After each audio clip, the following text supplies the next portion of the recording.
Let me share with you an insightful story. Two monks, Yasmi and Nomi, are returning back to the monastery. On the way, they have to cross a river. They hear a woman crying. She is unable to cross and she must hurry back home to her child. Yasmi reaches her and helps her cross. After an hour, Nomi speaks up. Do you know what you have done there? Our master said not to look at a woman. You went and spoke to her. Our master said don't speak to a woman. You touched her. Master said do not touch a woman. You carried her. Yasmi replied, but I dropped her half an hour ago. It is you who's still carrying her. These two characters represent our two inner states. The suffering state, where our baseline mood is sadness, irritation, and anger. And the beautiful state, which is filled with wholeness, calm, joy, and courage. Yasmi represents a beautiful state. Nomi represents a stressful state. Nomi was agitated before the event, during the event, and after the event. His inner agitation led him to overcomplicate matters and act irrationally. Yasmi was present in action, and once the action was over, he left the event totally.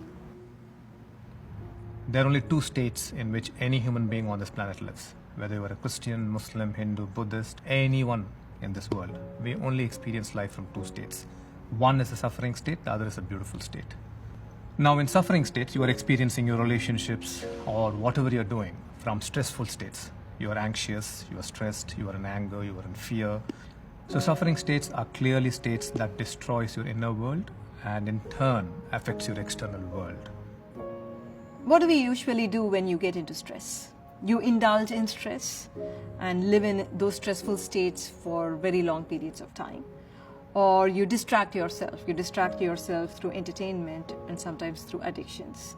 And you experience a dopamine high. But once the dopamine subsides, you again get back into feeling meaningless or purposeless or lonely in life. The third set of people replace the inconvenient beliefs with more convenient ones. As we observe, the more you try to replace the old becomes much more stronger and more powerful.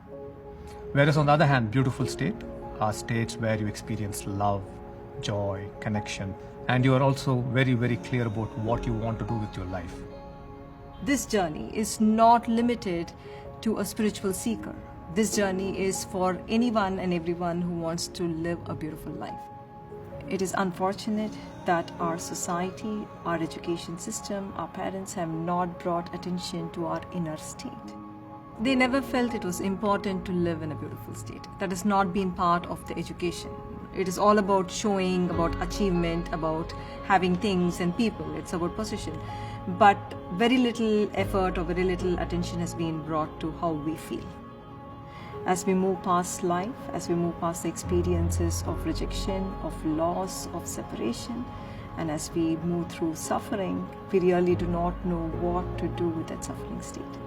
And we are committed to help individuals, to help organizations and societies and communities move from stressful state to a beautiful state, from separation to connection, and from division to experiencing being one.